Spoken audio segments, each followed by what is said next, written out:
أهل الجنة إن ربكم تبارك وتعالى يستزيركم فحي على زيارته فيقولون سمعا وطاعة وينهضون إلى الزيارة مبادرين حتى إذا انتهوا إلى الوادي الأفيح الذي جعل لهم موعدا وجمعوا هنالك فلم يغادر الداعي منهم أحدا أمر الرب تبارك وتعالى. الحمد لله رب العالمين والعاقبة للمتقين ولا عدوان إلا على الظالمين وأشهد أن لا إله إلا الله وأشهد أن محمد عبده ورسوله أما بعد. Assalamu alaikum wa rahmatullahi wa barakatuh, mes frères et sœurs. Aujourd'hui, nous allons voir 7 conseils que le prophète alayhi salatu wassalam a dit à Abu Dhar.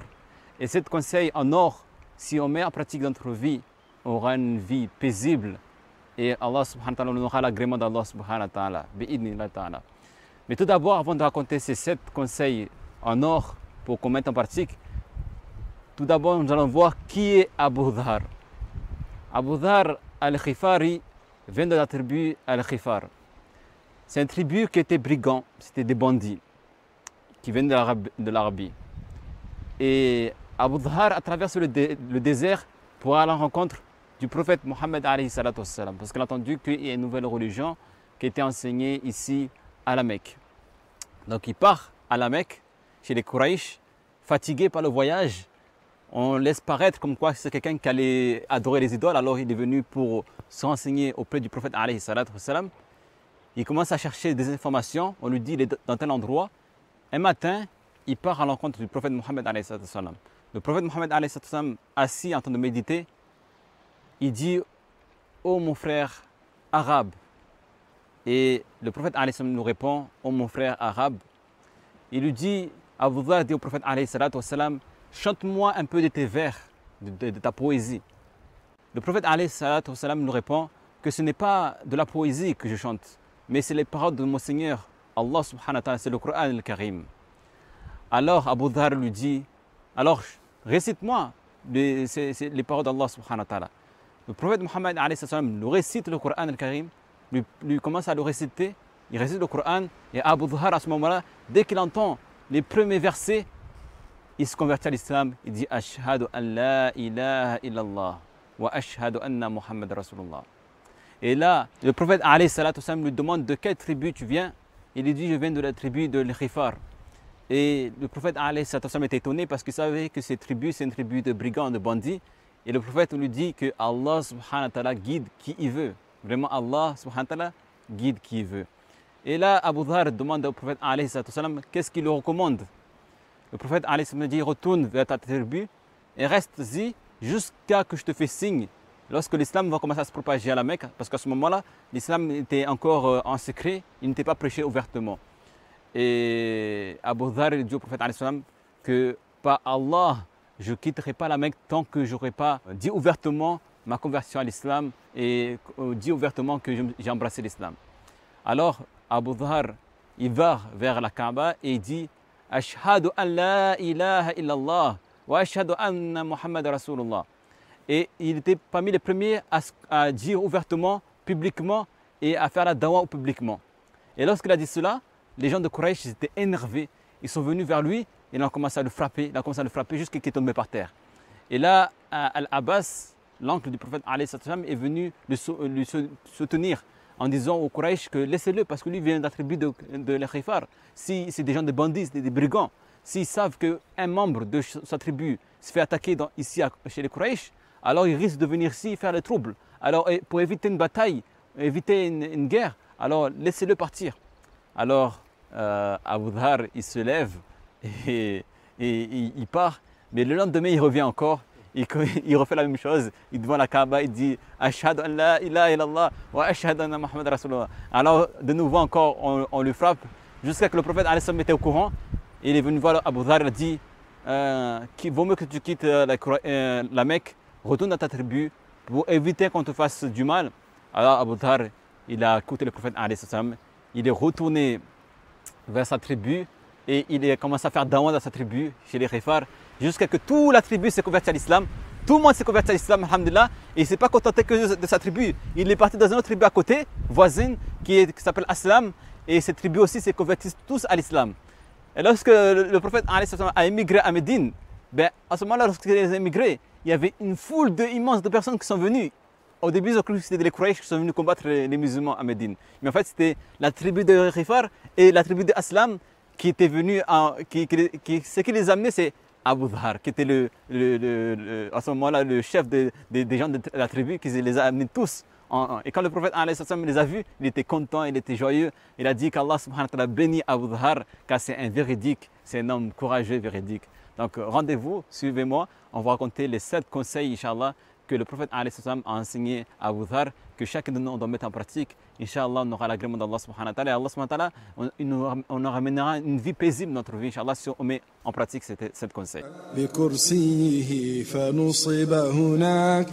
ثم نصبت لهم منابر من نور ومنابر من لؤلؤ ومنابر من زبرجد ومنابر من ذهب ومنابر من فضة. Nous allons voir ici les 7 conseils en or que le prophète alayhi salatu wassalam a dit à Abu Dhar, et Abu Dhar a mis en pratique ces conseils. Inch'Allah, si on met en pratique ces conseils, on aura une vie paisible, agréable. Inch'Allah, on aura l'agrément d'Allah subhanahu wa ta'ala, bi'idnillah ta'ala. Le premier conseil que le prophète alayhi salatu wassalam a dit à Abu Dhar, il a dit « Aime les pauvres et reste avec les pauvres. Aime les pauvres et reste avec les pauvres. » Pourquoi? Parce que le prophète nous enseigne que dans l'au-delà, on sera avec les personnes qu'on a aimées. Et si on aime les pauvres, on va être ressuscité avec les pauvres. Et les pauvres rentreront 500 années avant les riches. Donc si on aime les pauvres, on reste avec les pauvres, bi'idnillah, on sera avec les pauvres dans l'au-delà et on rentrera 500 années avant les riches et on sera avec les pauvres, Inch'Allah. Deuxième des conseils, il a dit au Abu Dhar, regarde ceux qui ont une situation aussi précaire que la tienne, ne regarde pas les autres. C'est-à-dire, on doit regarder ceux qui sont plus pauvres, qui ont un moyen plus faible que nous, mais on ne regarde pas ceux qui ont des bienfaits plus que nous. Parce que si on regarde ceux qui ont des situations plus précaires que nous, bon, on va tendance à remercier Allah subhanahu wa ta'ala et on va se contenter de ce qu'Allah nous a donné. Mais si on regarde ceux qui ont plus de bienfaits que nous et plus de choses que nous, ben on va pas être content de ce qu'Allah subhanahu wa ta'ala nous a donné et on va toujours vouloir plus, on va se plaindre. Troisième conseil, il a dit à Abu Dhar, maintiens les liens parentés. Maintiens les liens parentés. Et nous, on se doit de maintenir les liens parentés, même si nos proches ne sont pas bienfaisants envers nous, même s'ils ne maintiennent pas les liens parentés envers nous, ben nous, on se doit de maintenir les liens parentés. Car ici, un homme est venu voir le prophète, il a dit, avec mes proches, je maintiens les liens parentés, malgré qu'ils me traitent mal. Je suis bien avec eux et ils se comportent mal avec moi. Le prophète a dit, si tu es comme ce que tu décris, alors c'est comme si tu leur faisais boire de la cendre chaude. Alors reste comme tu es et tu trouveras toujours le soutien d'Allah subhanahu wa ta'ala. Si tu restes comme tu es, tu maintiens les liens parentés malgré qu'ils se comportent mal avec toi, malgré qu'ils ne veulent pas garder contact avec toi, ben Allah subhanahu wa ta'ala va te soutenir tout le temps. Donc il faut maintenir les liens parentés. Et le prochain conseil qu'il lui a dit, il a dit, ne demande rien à personne. Apprends à demander à Allah subhanahu wa ta'ala. Implore Allah subhanahu wa ta'ala. Ne va pas mendier aux gens, demander de l'aide aux gens tout le temps. Mais demande à Allah subhanahu wa ta'ala et Allah subhanahu wa ta'ala t'aidera. L'autre conseil que le prophète alayhi salatu wassalam a dit à Abu Dhar, il lui a dit, dis la vérité même si elle est ta mère. Dis la vérité même si c'est ta mère. Même si les gens, ça va leur blesser ou ça ne va pas leur plaire, il faut se dire la vérité. Il faut dire la vérité. Car Allah aime les véridiques et Allah aime la vérité. Et le prophète dit aussi à Abu Dhar, ne crains aucun blâme de aucun blâmeur.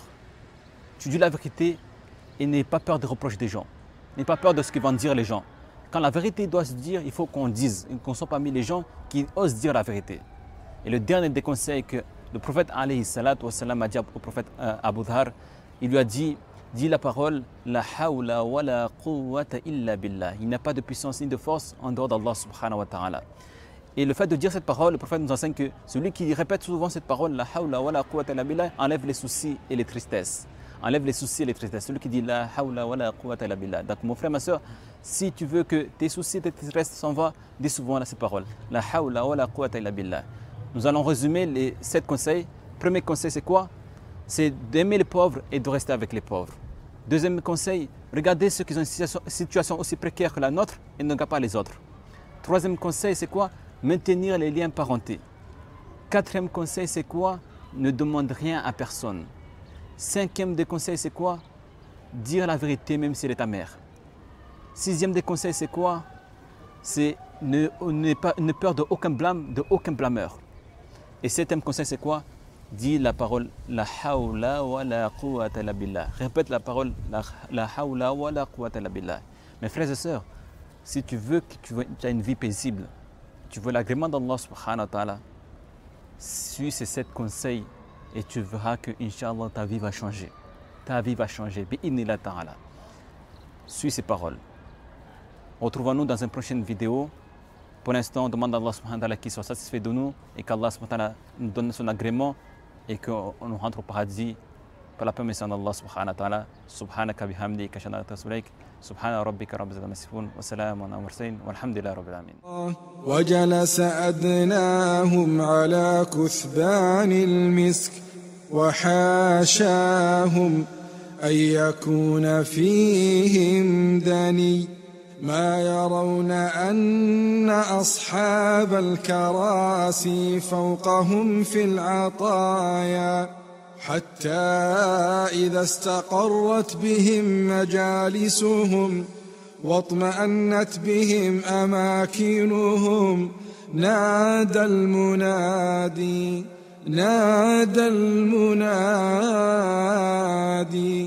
يا أهل الجنة إن لكم عند الله موعدا يريد أن ينجزكم